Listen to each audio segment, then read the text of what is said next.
Rádio Fraternidade, a emissora do bem na internet. O Espiritismo nos solicita uma espécie permanente de caridade, a caridade da sua própria divulgação. Emmanuel. www.radiofraternidade.com.br 24 horas ligadas em você com uma programação diversificada.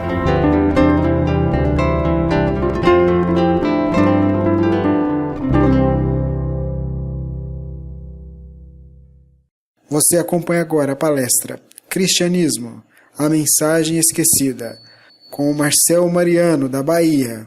Conferência ocorrida no dia 27 de agosto de 2014, no Centro Espírita União e Amor, na cidade de Uberlândia, Minas Gerais.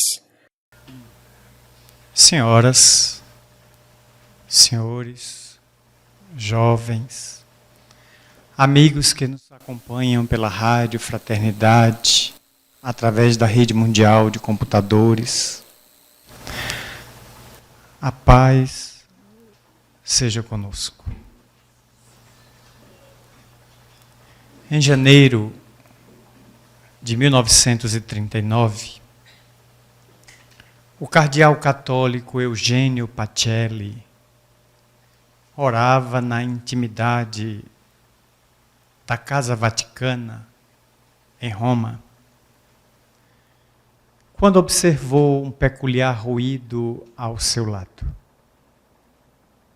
Deu-se conta de que não estava sozinho no pequeno cubículo que acolhia aquele cardeal que na ocasião ocupava a altíssima função de cardeal camerlengo do Papa que governava a igreja na ocasião, Pio XI. Ele deu-se conta de que pouco a pouco materializava-se ao seu lado uma substância branco-amarelada, à semelhança de uma clara de ovo, que foi se condensando até fazer um homem aparecer inteiramente materializado ao seu lado.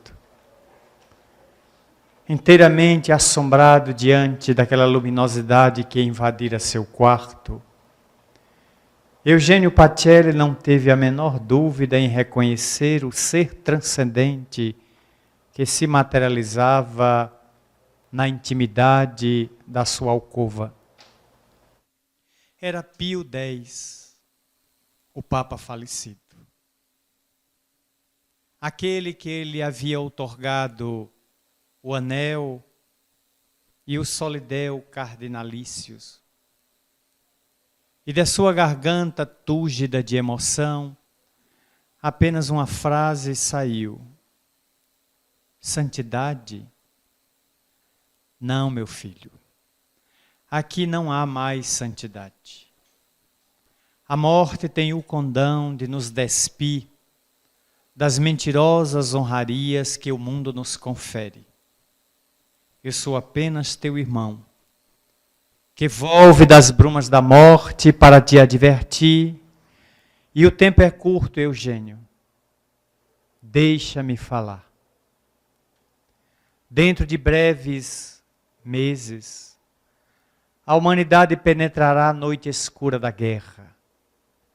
Como uma hidra vomitando fogo, ela despejará pela Europa a hecatombe e a carnificina tomará conta dos homens. Jesus deseja que um homem comande a Igreja Católica Apostólica Romana, que adentre-se a barca de Pedro e a possa conduzir com segurança pelo mar revolto que vamos viver. Eu venho te dizer, Eugênio Pacelli, tu serás Papa. Eu? Mas como pode ser?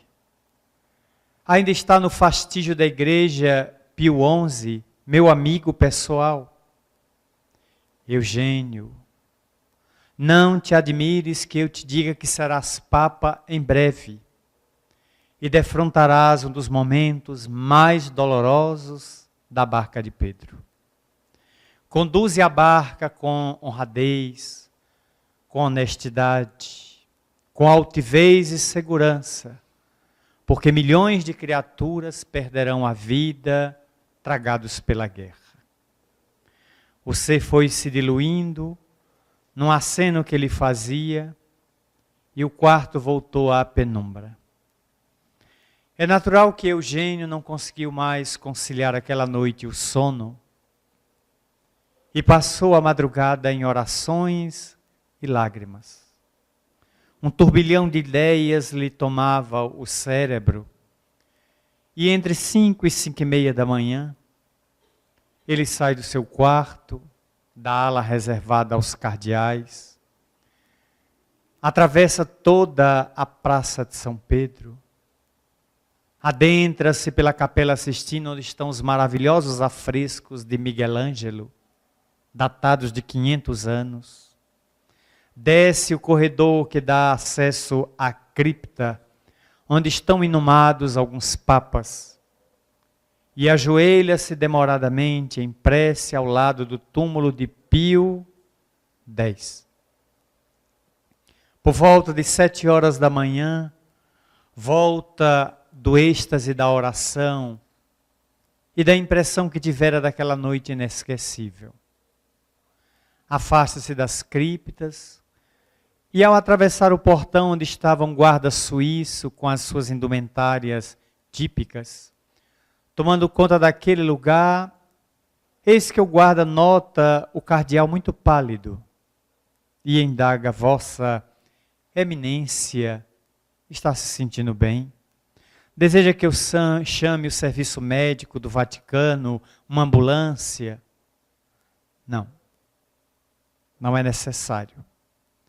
Mas Vossa Eminência passou a noite nas criptas, nas catacumbas? Passei.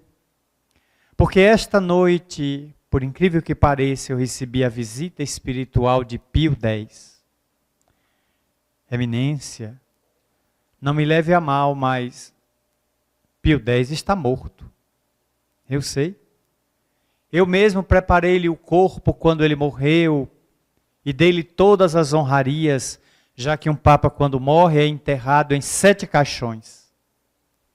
Sendo o primeiro de metal e o último, onde está inumado o corpo, de madeira, onde cada caixão simboliza uma insígnia, uma prerrogativa do chefe da Igreja Romana.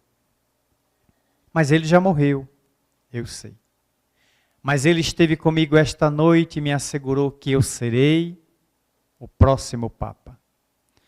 O guarda meneou a cabeça, como se julgasse que aquele cardeal não estava dizendo coisa com coisa. Voltou à sua posição hierática e Eugênio Pacelli foi para a ala administrativa do Vaticano para os ofícios do dia. 3 semanas depois, Pio XI adoece. Era final de fevereiro. Pio XI adoece em meados de março e logo depois morre. A igreja inuma um novo Papa e cardeais do mundo inteiro são convocados a ir a Roma para um novo conclave, do qual 8 votações depois, Eugênio Pacelli é eleito Papa, assumindo a igreja com o título de Pio XII. Estamos em março para abril. Em agosto, Adolfo Hitler decreta a invasão dos guetos miseráveis de Varsóvia.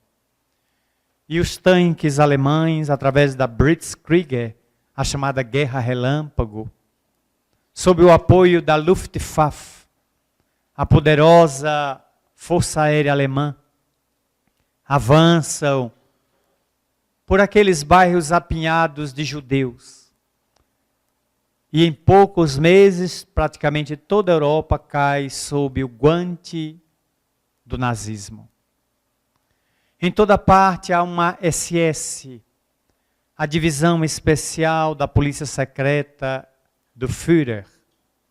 e ele vai esmagando os países escandinavos, a Áustria, que logo logo se faz tombar, os países nórdicos. E a igreja se vê acuada na Itália, considerando de que o Duce, Benito Mussolini, alia-se no seu fascismo ao nazismo, para também cooptar Hirohito no Japão, formando o que se chamou historicamente de o eixo do mal.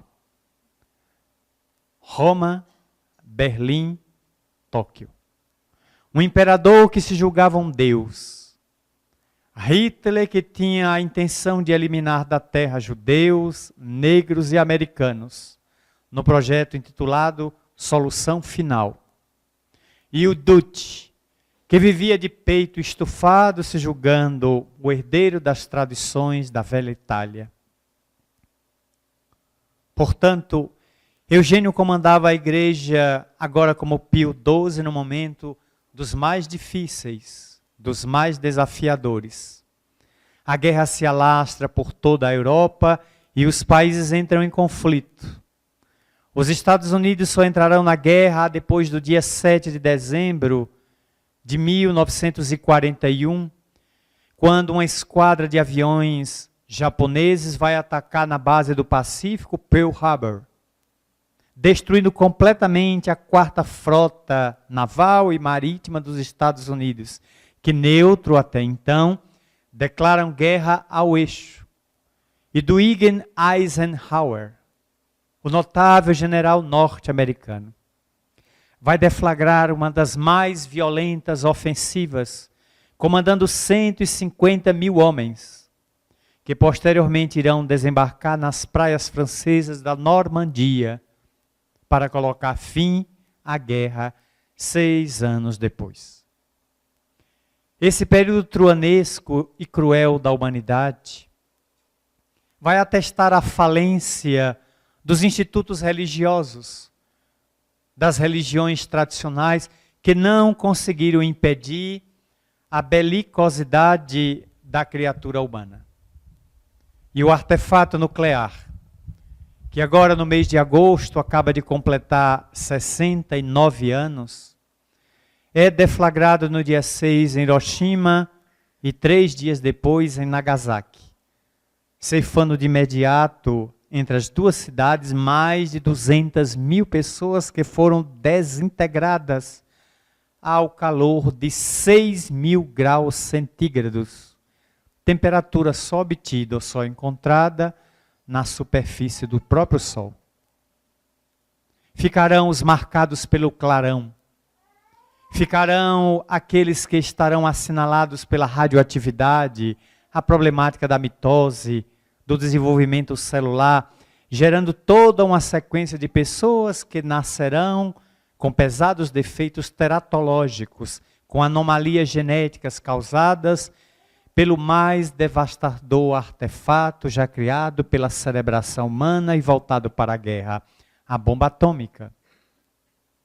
E Eugênio Pio XII contará a alguns amigos esta experiência de natureza espiritual mediúnica que ele viveu dentro da intimidade do Vaticano, tornando este Papa um dos grandes expoentes deste período e alguém tendente às ideias espiritualistas. Ele vai governar a igreja durante todo o período da guerra e conversará mais de uma vez com Hitler em Berlim, onde fora núncio apostólico.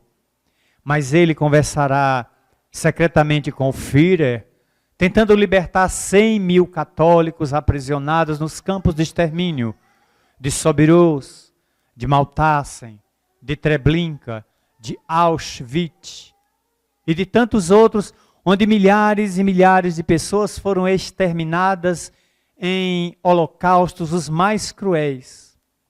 As câmaras de gás, o fuzilamento arbitrário, as queimaduras, os testes médicos truanescos de Joseph Mengele, o médico que se refugiou oportunamente aqui no Brasil, no interior do estado de São Paulo, sendo descoberto muitos anos depois, quando já havia falecido. um homem responsável pelo extermínio de mais de 15 mil pessoas, em experiências genéticas as mais dolorosas e absurdas e hediondas que se tem notícia na história médica da humanidade. Logo depois que a guerra cessa, a humanidade dá-se conta de que morreram 70 milhões de pessoas. É o período pós-guerra. E Eugênio Pacelli conduz a igreja até 1958, 59, quando falecendo é sucedido pelo suave João 23, o suave Angelo Roncalli, um papa já idoso, com mais de 80 anos, que os vaticanólogos e os papistas, os especialistas na sucessão da igreja, afirmavam que teria um fastígio apagado, obscuro e rápido. Rápido foi, mas não obscuro. Porque não obstante toda a idade avançada, João 23 propôs uma reforma da igreja. O Concílio Vaticano II mandou convocar cardeais e bispos de todo o mundo para preparar a igreja para a modernidade. Naqueles anos 57, 58, a pílula anticoncepcional havia aparecido, favorecendo a mulher não ter filhos. A camisinha ou o anticoncepcional masculino externo, o preservativo, começava a possibilitar aos homens planejarem a família junto com a mulher. As liberdades se sacudiam nos cafés parisienses, nos cabarés de Montmartre, da Rive Gauche, propondo aos indivíduos que era preciso agora libertar-se das injunções de uma sociedade patriarcal. A mulher desejava lutar pelo feminismo, pelas liberdades, e a igreja tinha que se preparar para os novos tempos que eram os tumultuados anos 60. João 23 governou por quase 5 anos, cedendo espaço agora a um papa intelectual. Sucede-lhe em pleno fastígio e em plena realização do Concílio Vaticano II, o Papa Paulo VI, Giovanni Montini, um italiano. E vai governar a igreja por quase 17 anos, até outubro de 1978, sendo um dos homens mais intelectualizados que a igreja já teve. Falava 19 idiomas fluentemente e era praticamente uma biblioteca teológica sobre 2 pernas. Conhecia tudo da igreja, tudo dos evangelhos, e conduziu a igreja como um diplomata e como um príncipe. Até que falece em 78, em outubro, sendo sucedido por um homem italiano jovial, bem-humorado, João Paulo I.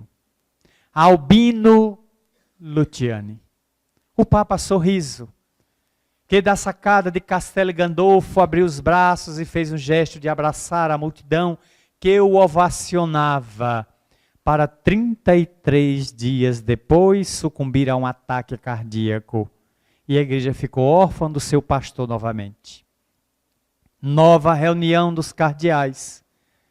E um homem vigoroso aos 54 anos de idade, esquiador, bispo de Cracóvia, na Polônia, assume a igreja no vigor da sua idade, da meia-idade, para conduzir a igreja por um pontificado mais longo dos 264 papas que já comandaram a igreja, Karol Wojtyła.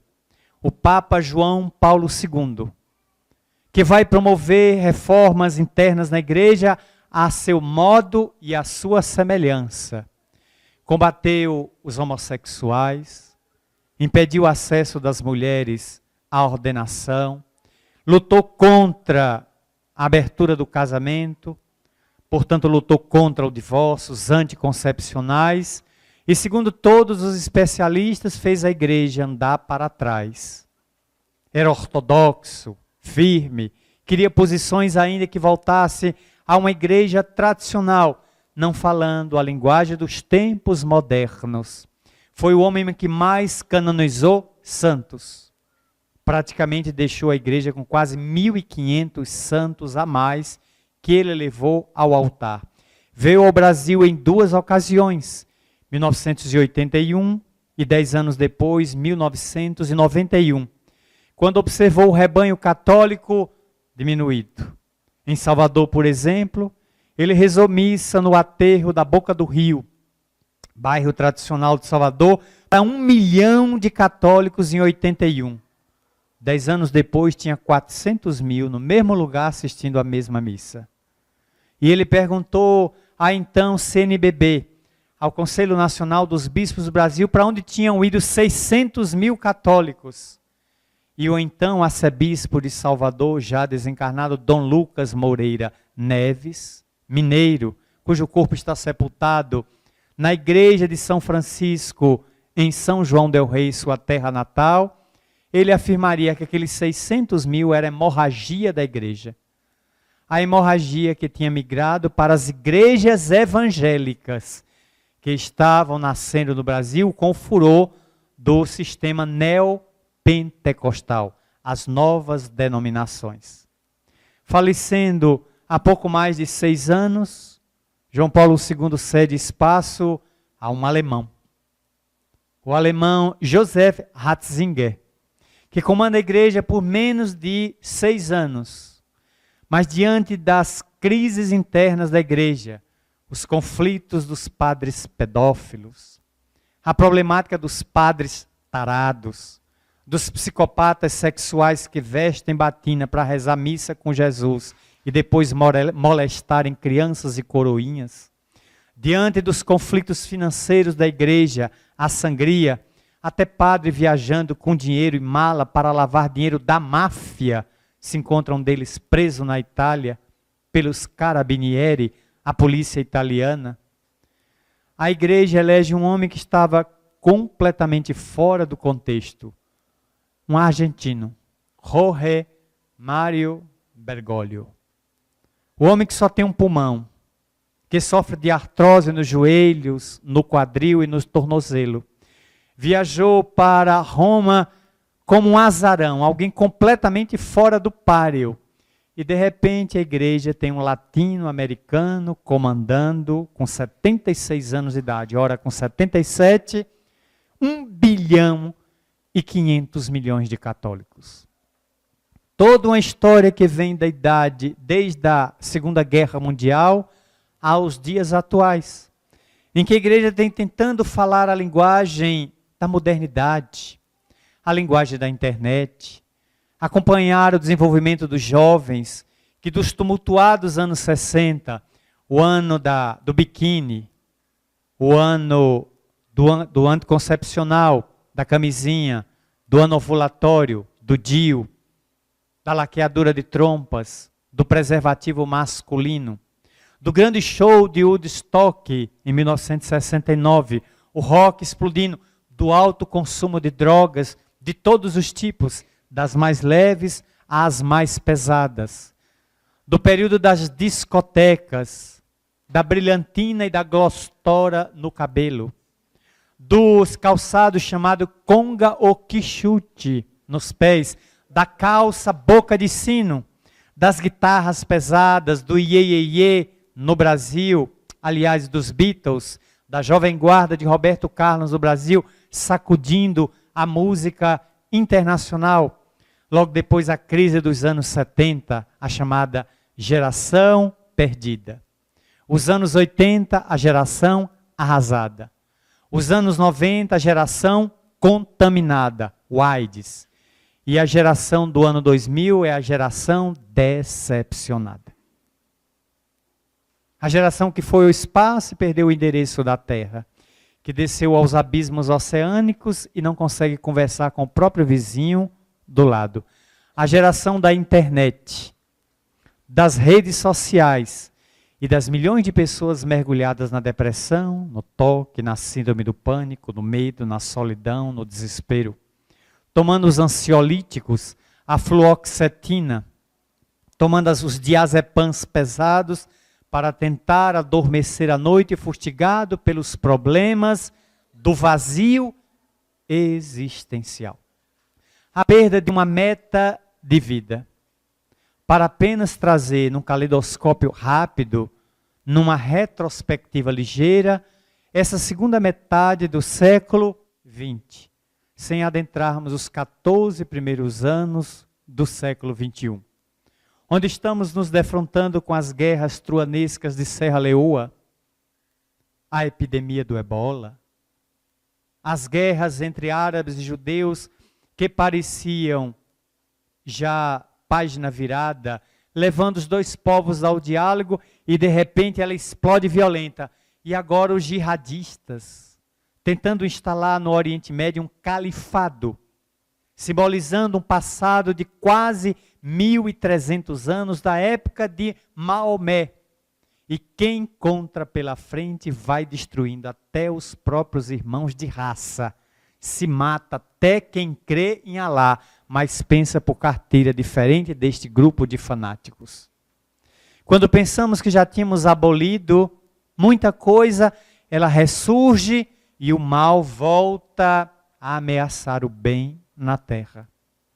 Mas foi no ano de 1933, um pouco antes da Segunda Guerra Mundial explodir, 6 anos antes, que um grupo de teólogos, pensadores, sociólogos, advogados, juristas, poetas, religiosos, se reuniu em Londres, a capital da velha Inglaterra. A proposta era fazer uma análise, primeiro daquela Primeira Guerra Mundial que entre 14 e 18 havia ceifado a vida de 30 milhões de pessoas. Foi a Guerra das Trincheiras. Foi a guerra em que o avião foi utilizado pela primeira vez como arma mortífera para destruir povos e arrasar cidades. E aquele grupo de estudiosos se reuniu para avaliar o que é que leva o homem à guerra. O que é que torna a criatura humana belicosa, violenta, sanguinária, canibal. E aquele grupo produziu um livro, artigos. O livro foi publicado no início dos anos de 1934 e tinha o título de A Crise do Cristianismo. Porque o foco dos estudiosos foi quase todo o Ocidente, para não dizer todo, é cristão.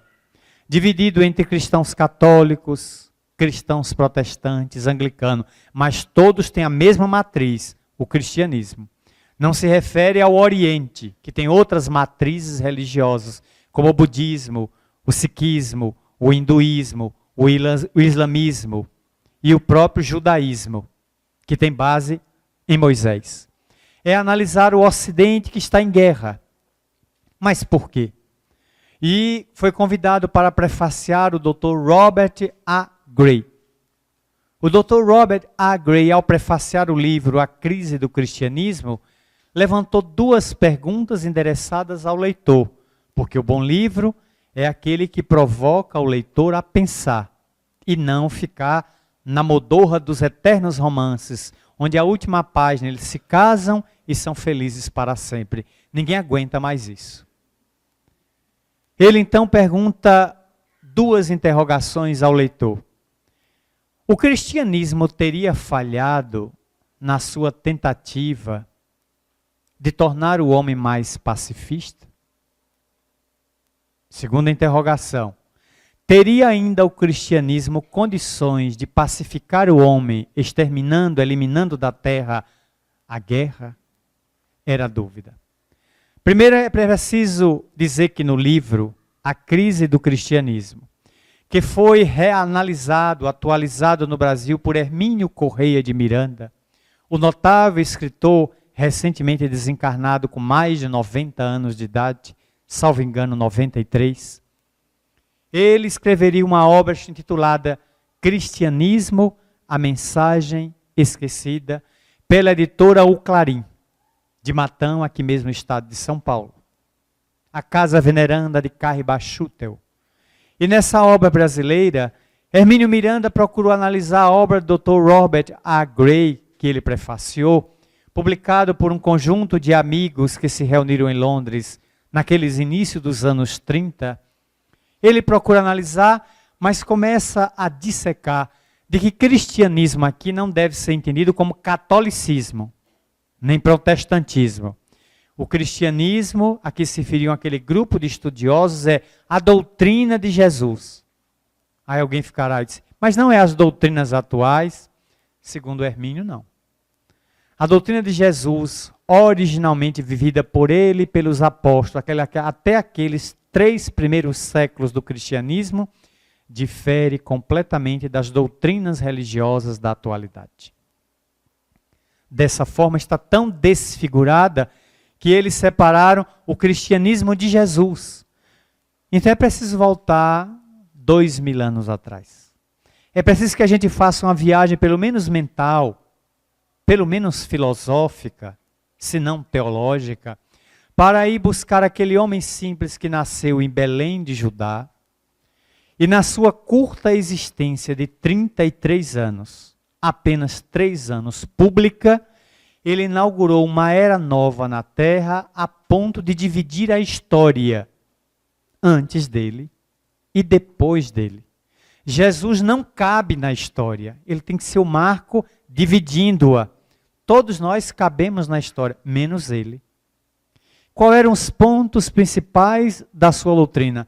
Allan Kardec, ao publicar no dia 12 de abril de 1864, o Imitação do Evangelho, que posteriormente, por recomendações de Paul Pierre Didier, o seu livreiro, e de outros amigos, ele alterou para o nome de O Evangelho segundo o Espiritismo, ora completando seu primeiro Sesc centenário.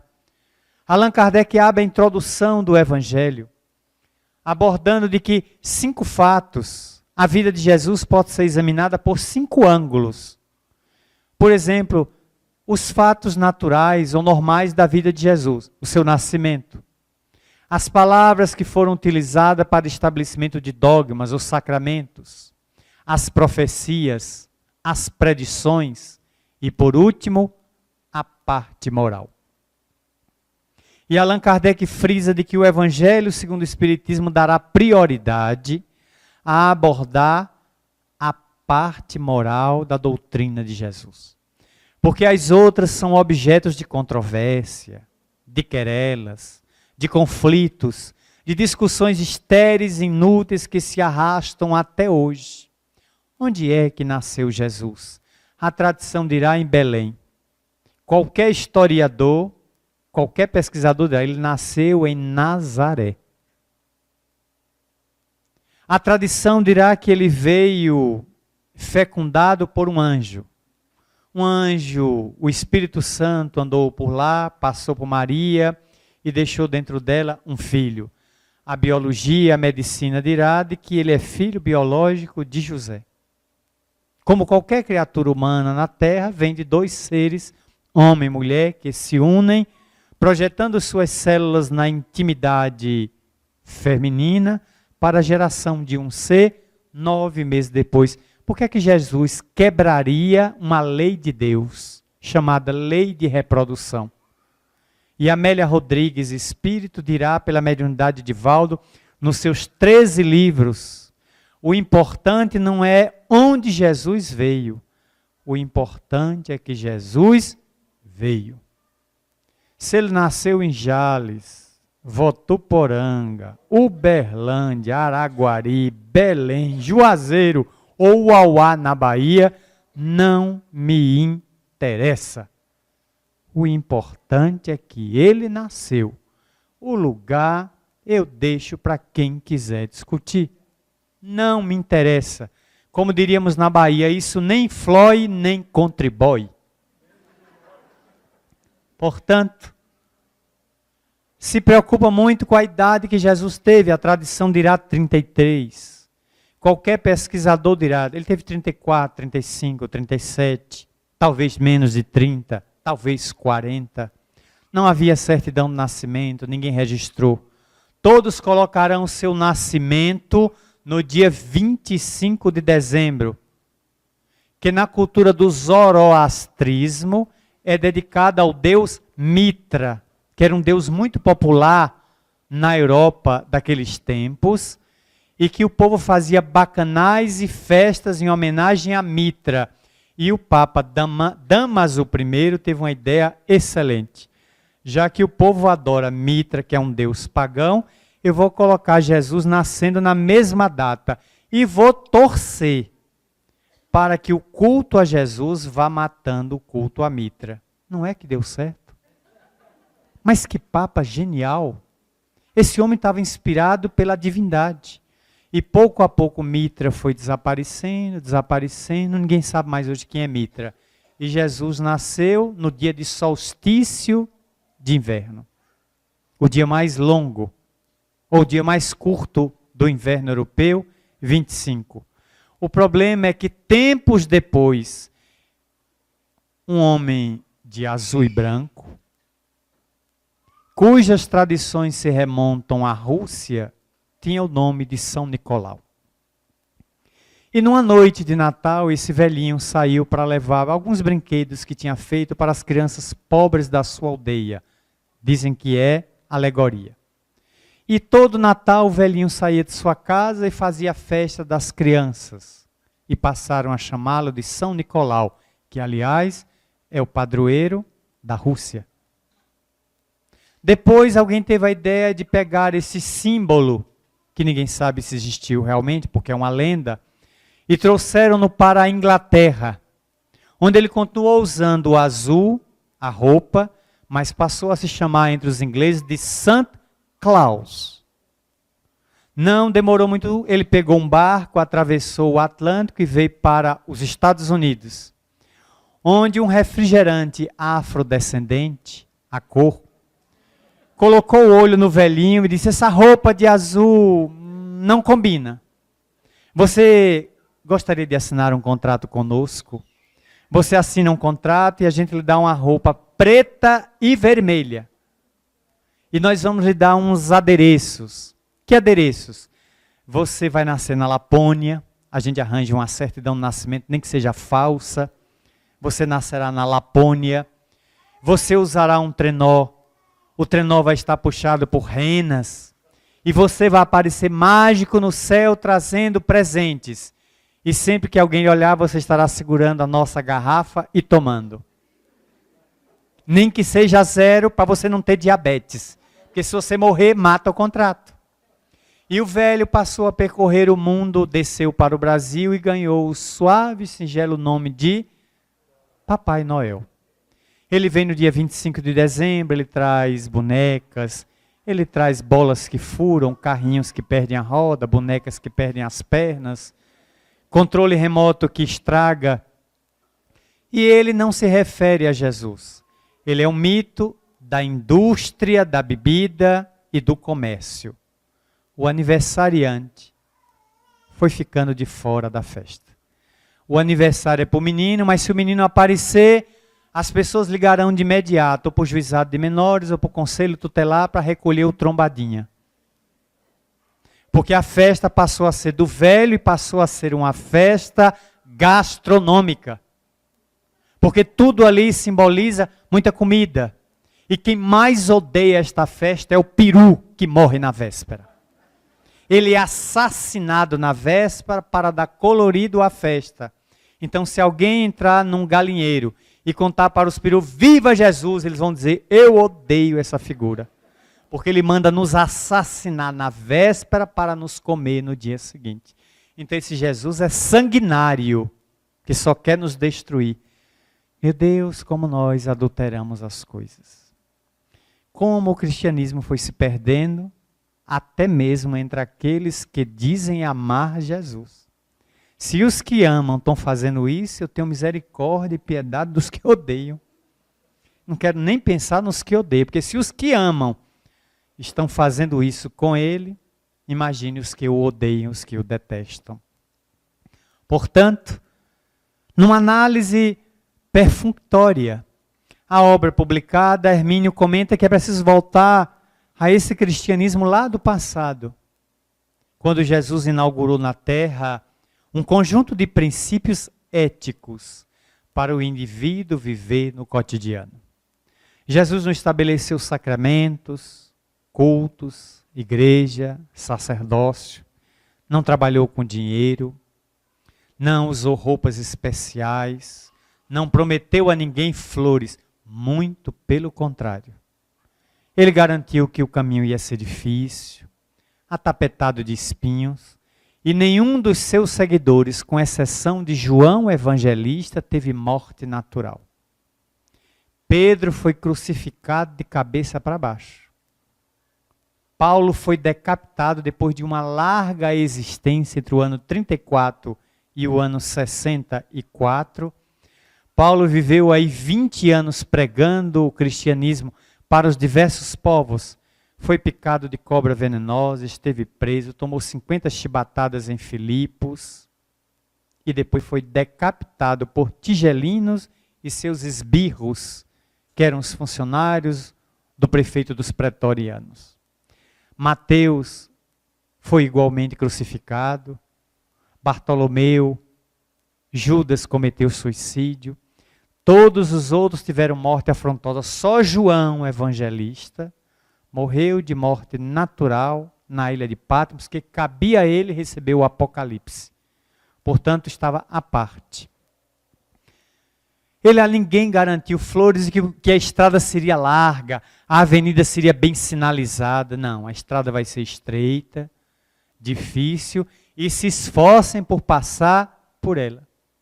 Tanto que na Idade Média, quando Teresa de Ávila, a grande mística espanhola, conta uma experiência nos seus livros biográficos, que precisando atravessar um rio caudaloso, quando chovia muito, numa pequena ponte que parecia uma paliçada estreita, feita de madeira que flutuava ao sabor do vento, ela foi se segurando nas cordas e quando estava no meio, um raio, uma faísca do alto, cortou a ponte, por onde ela havia iniciado a caminhada, e ela caiu se segurando entre as madeiras no barranco.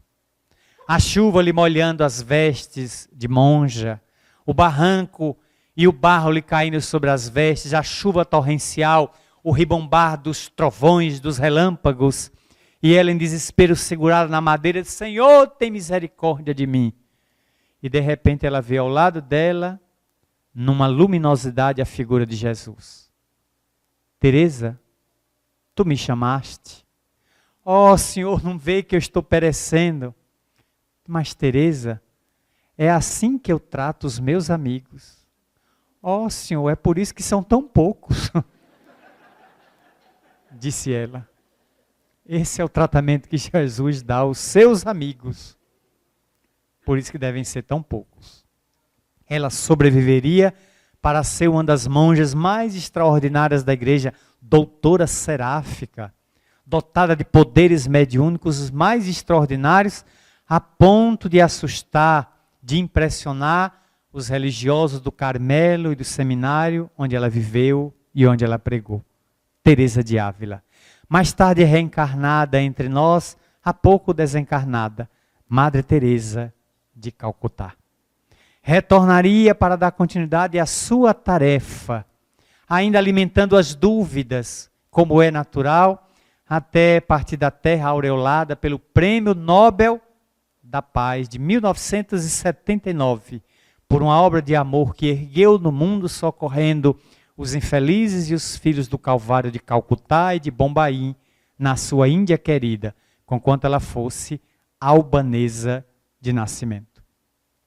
Portanto, é preciso voltar a esse cristianismo em que os cultos eram nas catacumbas de São Calixto, na Via Ápia, nos cemitérios perdidos da Via Momentana, ali em Roma. Era ali que os cristãos se reuniam, faziam uma roda, cantavam, oravam, se abraçavam e saíam para as suas fainas. Nenhuma catedral, nenhuma igreja, nenhum culto organizado. A simplicidade pura e simples, em que uns se confessavam aos outros seus delitos, buscando não julgamento, não buscavam reprimenda, buscavam ajuda para sair da dificuldade em que estavam enleados. Como resgatar esse cristianismo lá de trás? Resgatar as 13 linhas que está no capítulo 5 de Mateus, o Sermão da Montanha, e trazer de volta para a vivência na atualidade. Gandhi, Mohandas Gandhi, que não era cristão, era hinduísta, disse para o mundo ouvir: A Bíblia tem 400 páginas que não satisfaz o cristão. Eu li 13 versos de Mateus e estou satisfeito. Podem pegar a Bíblia e jogar toda no lixo. Se o Sermão da Montanha for preservado, nem tudo estará perdido. Gandhi. Eu amo vosso Cristo, mas temo os cristãos. O jornalista se arrepiou. Mas por quê? Porque os cristãos, de certa maneira, são hipócritas. Dizem amar o Cristo, mas não vivem o que ele pregou. Gandhi que disse isso. Meu Deus. Então parece que ele entendia o cristianismo melhor do que os cristãos e era hinduísta. Swami Pravavananda, que escreveu o Sermão da Montanha, analisado sob a ótica da cultura indiana. E nesse livro extraordinário, ele faz uma análise do Sermão da Montanha, demonstrando a excelência desses conteúdos que Jesus nos legou para a vivência. As bem-aventuranças. As palavras que serviram e servem até hoje para cicatrizar as feridas, para nortear os destinos, porque perdemos muito o rumo. As religiões se tornaram tão institucionais, como diria Frei Leonardo Boff, não mais Frei, já saiu da igreja, o teólogo Leonardo Boff, quando visitando Salvador, onde é que ele ia proferir uma palestra? Na Federação Espírita do Estado da Bahia. Ele pediu a prédio da federação, a equipe dele. E só nós não cedemos porque não houve contato, comunicação entre as duas equipes. Mas à noite ele fez palestra no Colégio das Sacramentinas, um colégio de freiras que cedeu o amplo auditório. E eu fui lá. Eu era vice-presidente da Federação Espírita do Estado da Bahia, da FEEB. Fui representar a FEEB. Ele me recebeu e disse: Dr. Marcel, eu queria que a palestra fosse lá na federação. Mas como de tarde não conseguimos localizar por telefone o doutor André Luiz Peixinho para viabilizar, tivemos que vir para cá. Que bom que o senhor veio. E na plateia estavam freiras, padres, pai de santo, mãe de santa, candomblé em peso compareceu, espírita, ateu, à toa, católico, muçulmano, tinha de tudo, uma verdadeira fauna e flora para assistir 1 hora de Leonardo Boff. E ele dizer na sua cátedra: para minha igreja é a maior multinacional da fé. Multinacional. Ela se espalha, mas não está conseguindo mais revitalizar a fé. Levar o encanto, o frescor daqueles dias. Frescor esse que o Papa Francisco está tentando trazer de volta. Quero aqui louvar e homenagear este homem notável, esse argentino, que desde o ano passado, 13 de março, quando foi eleito, vem fazendo um esforço hercúleo para devolver à igreja o frescor que ela perdeu na sua trajetória, em que ela se tornou mais uma instituição humana do que uma representante do prelado divino. Ele veio visitar em junho do ano passado a JMJ, a Jornada Mundial da Juventude, sua primeira viagem internacional. E a gente já ofereceu o calor brasileiro, prendeu logo ele no engarrafamento no Rio de Janeiro. O carro dele se equivocou e ele abriu o vidro e cumprimentou a massa. Porque se ele não viesse ao Brasil para experimentar de imediato o engarrafamento, então ele não passou pelo Brasil. Esse homem foi a uma favela do Rio e diante de uma igreja evangélica, entrou na igreja evangélica e foi pedir ao pastor que saísse para orar com ele o Pai Nosso. E o pastor até hoje é fascinado com a simplicidade deste homem. Então parece que ele é um enviado do alto que vai tentar levar aos católicos a mensagem de: vamos resgatar o cristianismo de Jesus. Vamos falar a linguagem daqueles dias apostólicos. Vamos colocar o pé no chão. Vamos abandonar um pouco o fastígio das igrejas nababescas, cercadas de ouro, como a igreja de São Francisco em Salvador, ali no Pelourinho. 700 quilos de ouro. A igreja inteira por dentro, como essa sala aqui inteira, fosse recamada de ouro. Não se pode bater foto, e nem se pode encostar nas paredes. Mas por que não pode se encostar? Que o povo encostava com alguma coisa de metal. E enquanto ora a missa, está arranhando a parede. Pai nosso que estás no céu, santificado seja vosso nome. Ave Maria. Pegou aí o pó? Pegou. Para depois fazer qualquer coisa. Você vê a parede em vários pontos raspada por pessoas. Aí teve que se criar agora uma contenção. Nada de foto. E tem sempre guardas da igreja, da polícia, de olho em quem encosta na parede. Que pode ser para orar e pode ser para ralar. Aí é bom tomar cuidado, senão o patrimônio barroco vai se perder. Porque aquilo ali é um patrimônio da humanidade, porque o Pelourinho está todo tombado como patrimônio histórico da humanidade, devido à ancestralidade das suas igrejas, algumas com 460 anos, como a igreja de Nossa Senhora da Conceição da Praia, perto do elevador Lacerda do Mercado Modelo, feita e construída pelo próprio Tomé de Souza, nosso primeiro governador-geral no Brasil, que mandou construir aquela capela, assim que chegou ao Brasil, em 1549, já trazendo a bordo do seu navio o padre Manuel da Nóbrega, que depois migraria para as terras de Piratininga para fundar talvez a quarta maior cidade do mundo, que é São Paulo. Portanto, voltar ao frescor daqueles dias, a proposta é resgatar esse cristianismo que esquecemos. Aquele cristianismo que ficou de apóstolos que saíam pregando, como Paulo, que não sabia onde é que ele ia dormir, o que é que ele ia comer, onde é que ia viver. E ao consultar Paulo e Estevão, o célebre best-seller de Emmanuel, pelas mãos de Chico Xavier, é que a gente tem uma ideia pálida do que é que Paulo passou para levar a mensagem de Jesus aos não-judeus, aos gentios. Dormiu em gruta, dormiu em caverna, dormiu debaixo de árvore, dormiu ao relento. Muitas vezes era surpreendido pela chegada da noite a pleno caminho. Faltava metade da estrada para a província seguinte e ele estava a metade da estrada de onde da cidade tinha saído. Então ali mesmo ele estava no chão, na areia, e dormia no frio da madrugada. Foi assaltado em uma gruta junto com Barnabé, em que os ladrões ouviram os dois comentando que carregavam um tesouro. E os ladrões, uau! Tem dois desprevenidos do outro lado aqui com um tesouro. Saltaram de punhais em punho, passa o tesouro. E Paulo passa um alforge, uma sacola, onde dentro está o Evangelho de Mateus. O que o ladrão roubou foi o Evangelho de Mateus. Coitado do ladrão, que ao abrir vai encontrar e torna-se um bom ladrão. Agora que vai ler o Evangelho de Mateus. E Barnabé, se dirigindo a Paulo, disse: levou o nosso único manuscrito? Não, Barnabé, eu tenho um outro aqui colado ao corpo. Eu fiz uma xerox. Uma segunda via. Na época, um outro manuscrito. E ele copiou.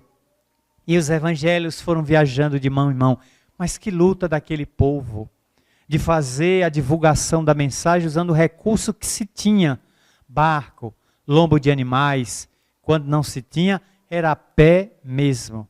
Se cogita entre alguns historiadores, como Will Durant, de que Paulo percorreu a pé 25.000 quilômetros. Ele andou a pé. Isso levou à Espanha, onde ele esteve pregando o Evangelho. Ele foi à Macedônia, uma região remota da antiga Iugoslávia, já desmembrada. E ele esteve também na Grécia, em Atenas, para falar aos atenienses. Tudo isso esse homem ia caminhando em 20 anos.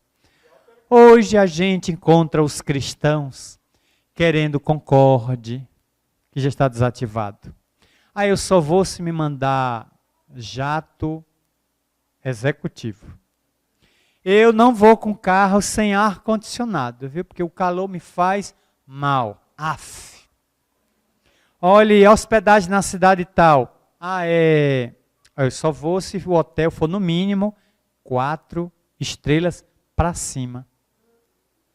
Os cristãos modernos. As facilidades. Eu só tomo banho de água morna, nada de água fria. Paulo se dava por feliz se de 3 em 3 dias, de 4 em 4, encontrasse um rio, uma lagoa, onde pudesse lavar o rosto, tirar a poeira das estradas e continuar na sua trajetória para diante. Então é a proposta. Resgatar esse cristianismo do passado, estas práticas simples, e o desafio está na doutrina espírita. Fazendo ela hoje o papel de revivescência do cristianismo, cabe aos espíritas sermos simples. Mas qual é a amplitude da palavra simples? Não é pelo fato de os espíritas serem simples que as nossas casas não possam dispor de conforto. A quem chega. Atender a pessoa bem, estar antenado com a tecnologia moderna, estar na internet, ter as seguranças tradicionais para evitar a visita dos amigos do alheio, que gostam de levar os equipamentos da gente. Tomar todas as providências. Não significa que eu seja tão simples que seja destituído das tecnologias. Não é essa a proposta. A proposta é viver na compatibilidade do mundo. Se Kardec vivesse hoje, der certo que ele não publicaria mais a revista espírita no formato de revista. Ele publicaria uma revista virtual. Kardec iria para a internet, abriria logo um site, www.alankardec.com.br. Já sei até. Não divulgue a senha, mas já sei o site. Ele iria atuar na mídia, ia buscar os programas de televisão para aparecer e divulgar. O que é que ele tinha na época? Uma revista. Se valeu da revista mensal e publicou durante 12 anos, deixando material para um 13º ano após sua desencarnação, a partir de 1869. Então, consequentemente, temos que estar compatíveis com os tempos em que estamos vivendo. Trazer esse frescor do cristianismo do passado para os dias de hoje é viver a mensagem. A gente já leu muito Evangelho. Já conhecemos o Evangelho à saciedade. O que está faltando agora nos cristãos de todos os matizes é vivência, é desprendimento, é desapego. Mas o indivíduo quer viver uma cultura religiosa cristã, mas a pragmática humana é materialista. O indivíduo lê, absorve Jesus, fala dele, mas presta tributo mesmo ao shopping center. Não abre mão de fazer culto ao altar das vitrines de celulares. Oh, Senhor, dai-me esse smartphone Samsung Galaxy 5. Eu seria tão feliz. A busca sempre de ter. Quando a proposta do Evangelho é ser. Como perdemos a identidade nos nossos dias. Contava meu amigo, Marcel, eu já não sei mais quem eu sou. Eu digo, como assim? Se eu entro na internet, sou internauta. Vou a um banco, correntista. Num supermercado, cliente. Estou caminhando na rua, me chamam de pedestre ou transeunte. Estou guiando um carro, motorista. Vou votar, eleitor. Vou numa repartição. Seu CPF, seu RG, por favor. Adquiro um título de mestre. Doutor. Torno-me juiz, excelência, meritíssimo, magistrado. Viro desembargador, excelência, meritíssimo, doutor. Torno-me ministro de superior, tribunal superior, viro ministro. Ninguém me chama mais pelo nome. Morro na rua, viro presunto, defunto, desencarnado. Meu Deus do céu. O que é que nós somos? Eu digo um número. Somos reduzidos hoje num. Isso é a coisificação da criatura humana. Perdemos a nossa identidade. A proposta do cristianismo é voltar à identidade das pessoas. Eu vejo lá no Caminho da Redenção, nossa casa, com 800 lugares, 600 no salão e 200 no mezanino, frequentado por desembargadores do Tribunal de Justiça da Bahia. Quase toda noite tem pelo menos um. Juízes federais, juízes do trabalho, juízes de direito, promotor, que se confundem na massa. Nós os tratamos pelos nomes. Fulano, vem cá, encosta, abraça, brinca. o título dele parece que ficou da porta para fora. Ali dentro é o trabalhador da casa, é o voluntário, é o companheiro. A gente sabe a prerrogativa que o irmão ou a irmã tem. E a estimamos e a reverenciamos. Mas dentro da casa de Jesus, somos servos. E servos da vida, servos do amor. Essa era a proposta. Jesus foi a mais alta autoridade que o Pai já enviou à Terra. O governador espiritual do sistema solar. Veio à Terra por 33 anos e a turma não brinca. Mandou prender, mandou botar uma coroa de espinho, depois ainda crucificar. O governado não é brincadeira. Eu tenho até medo se ele voltar nos dias de hoje. A turma fuzila. É a R15 para tudo quanto é lado. Não será mais o método bárbaro do passado. Eu tenho até medo que ele retorne. Porque a sociedade está tão violenta. Mas é bom que ele retorne para desarmar-nos. Porque o amai-vos uns aos outros, que ele propôs, foi rapidamente substituído pelo armai-vos uns contra os outros. E as criaturas humanas estão armadas umas contra as outras. E é preciso se desarmar para que a gente volte a amar. A grande proposta dele é o amor. Reencontrar o amor, não com essas tintas modernas, as buscas pelo sexo, a inquietação da libido, os conflitos da química, da ocitocina, em que está todo mundo se buscando para a complementaridade química, sem qualquer afeto para com a outra pessoa, às vezes nem respeito. A proposta do amor é a aceitação das diferenças. Aceitar o outro como o outro é, não como eu gostaria que o outro fosse. Porque o outro é o que é, como eu tenho o direito de ser o que sou. E Emmanuel, numa mensagem titulada Notas de Bem Viver, diz isso claramente, em que grande entendimento demonstra a criatura que vive a própria vida do melhor modo que se lhe faça possível, concedendo igualmente aos outros o direito de viver a vida como melhor lhes pareça. Emmanuel. Então eu devo levar a vida como eu acho que devo levar. E o outro deve levar também a sua existência.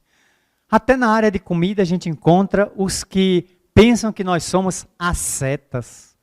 Lá estou eu com o José Raul Teixeira, em São Luís, no Maranhão. Ele havia encerrado o 2º Congresso Espírita daquele estado, como orador, e tínhamos ido a uma churrascaria especializada em porco, 11 da noite de um domingo.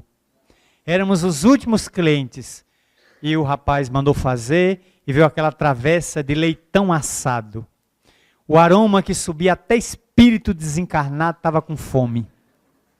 E aí passamos a comer e uma senhora, ainda muito carola para meu gosto, sentada na mesa como nossa convidada, vendo eu e Raul traçando as costelinhas de porco. Vocês comem porco? Seu Mariano, o senhor come porco? Eu digo, como, minha senhora? O porco não morreu em vão? Eu estou homenageando o suíno que desencarnou. Ele cedeu o seu corpo para me alimentar, então eu estou fazendo loas ao porco. Por quê? Porque eu pensei que orador, palestrante, médium, só comesse fluido. A senhora pensou, eu digo, não senhora, eu sou da Bahia. E baiano nasce com fome e desencarna faminto. Aliás, baiano não nasce, baiano estreia. E baiano não morre, baiano sai de cena.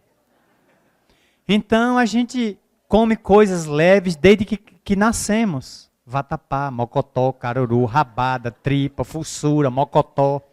É isso que a gente vai comendo. Pimenta, porque pimenta abre os canais da mediunidade. Aclara a visão. Ela não entendeu muito bem o que eu falei. Raul se acabando na risada. Rindo que se acabava. E eu dando a ela uma explicação de por que a Bahia é tão evoluída, né? As almas são tão avançadas, né? Por causa da culinária. Eu digo, meu Deus, como se entende ainda, né? Jesus comia carne de peixe. É carne? Ah, mas o peixe é animal frio. Não me interessa se é quente ou frio. Não estou atrás da temperatura do que nada. É carne? É. Jesus comia. O cordeiro era muito comum naquela época. Havia uma ceia pascal, na Páscoa, e se comia o cordeiro. Jesus viveu pelo menos 3 ceias pascal. Admitir que Jesus não comeu é muito pouco provável. O mais provável é admitir que ele experimentou carne de cordeiro. Comeu carne de mamífero. Portanto, Chico Xavier, carnívoro. Divaldo Franco, às 11 da noite, no Ceará, eu, ele, Raul Teixeira, Alberto Almeida e tantos outros hospedados no mesmo hotel. E ele encostou na consciência, eu quero uma picanha gordurosa bem passada. Aos 85. Eu vi o garçom tremer. Eu vou fazer, mas esse homem vai morrer. Fez no dia seguinte, está ele falando de Jesus incorporado por Joana de Ângeles.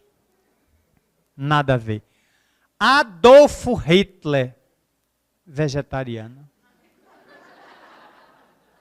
Está complicado entender quem é mais evoluído.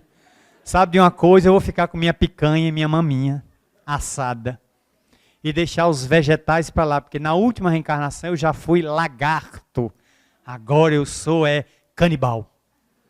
Nada a ver, conforme a questão 723 do livro dos Espíritos. Até porque me apoio em próprio Jesus. O que contamina o homem não é o que ele entra, mas aquilo que dele sai. Porque é produto dos seus pensamentos, das suas emoções, dos seus sentimentos. Se entra carne, feijão, arroz, legume, batata, não interessa. É para alimentar o corpo. O que sai é o produto que eu elucubro, que eu estabeleço. Esse é que contamina a guerra, a podridão moral, a fofoca. Aliás, espírita não faz fofoca, espírita faz tertúlia evangélica. Né? Então é o que sai o mexerico da candinha, para a gente arruinar outras existências. Então a proposta é resgatar esse espírito, trazendo para o dia a alegria. Jesus devia ser uma pessoa tão alegre. O homem que trazia boa nova, boas notícias. Para onde eu vou, só vejo gravuras de Jesus triste. Eu não conheço uma gravura de Jesus sorrindo. Até o Corcovado. O homem está sério. Mas onde eu vou, é Jesus meditando. É Jesus de olhar distante, quase depressivo. Não sei se uni ou bipolar. Não tenho certeza ainda. Mas toda gravura, oleografia, desenho de Jesus, ele está triste. Mas como é que pode, como é que nós tivemos a audácia de construir um Cristo histórico melancólico? Triste. O homem trazia boa nova, que em tradução é boas notícias. Ele estava no seio de um povo flagelado, submetido à política romana, pagava imposto, tinha suas firulas internas, era um povo que já tinha conflito interno. Ele tinha que trazer, e ele fez o sermão da montanha a uma massa de 5.000 pessoas aflitas. Como é que ele podia ser triste? Ele deve ter incendiado a massa de alegria, tem de esperança. Existe um reino que vos aguarda. O sofrimento na terra passa. Eu venho vos trazer vida, e vida em abundância. Isso levanta o ânimo de qualquer um. Deve ter gente levantada e dizer, esse homem é nosso. Esse homem é quente. Esse homem veio nos despertar. E para onde Jesus ia, a massa o seguia. Então tinha que ser um homem de uma mensagem alegre. Mas os cristãos do Ocidente construíram um Cristo triste, sempre sangrando, chagas no coração, chagas na mão. A procissão do Cristo morto. Para onde eu vou, eu encontro a imagem de Jesus em sangue, talhado. Ele está sempre vencido. Vencido.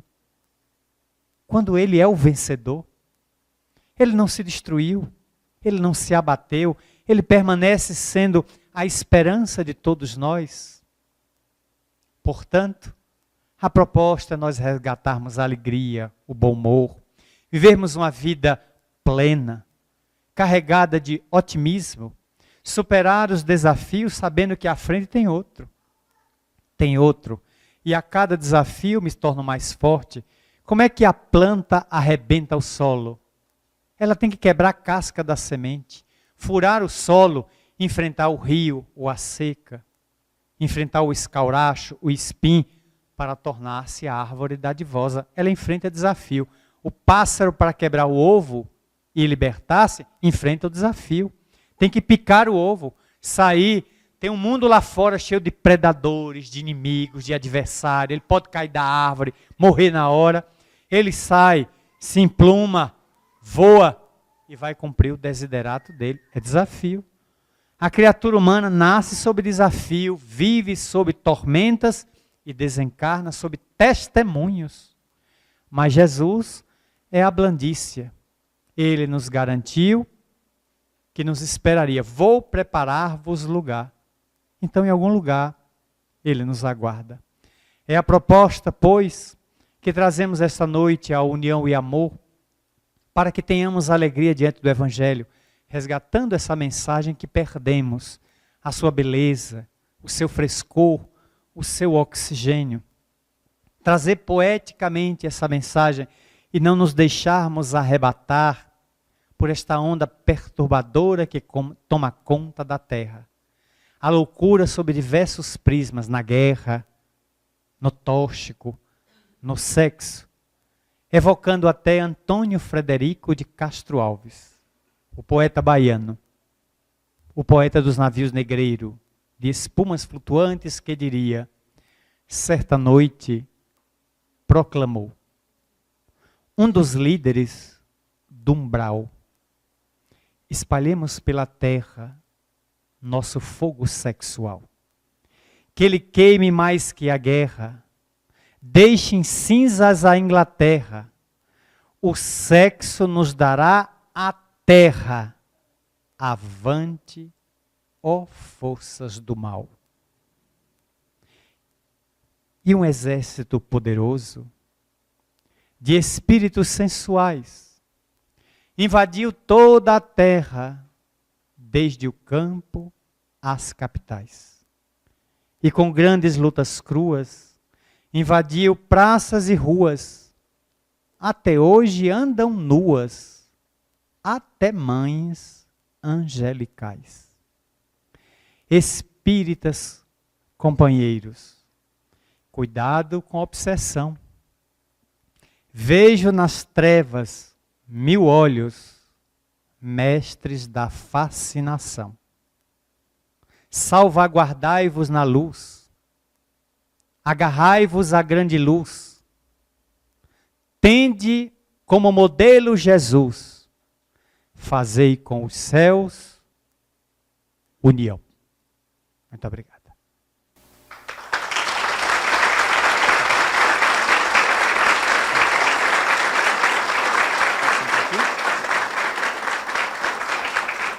Marcel, muito obrigado. Obrigado. Você acompanhou a palestra Cristianismo, a mensagem esquecida, com o Marcel Mariano, da Bahia. Conferência ocorrida no dia 27 de agosto de 2014, no Centro Espírita União e Amor, na cidade de Uberlândia, Minas Gerais.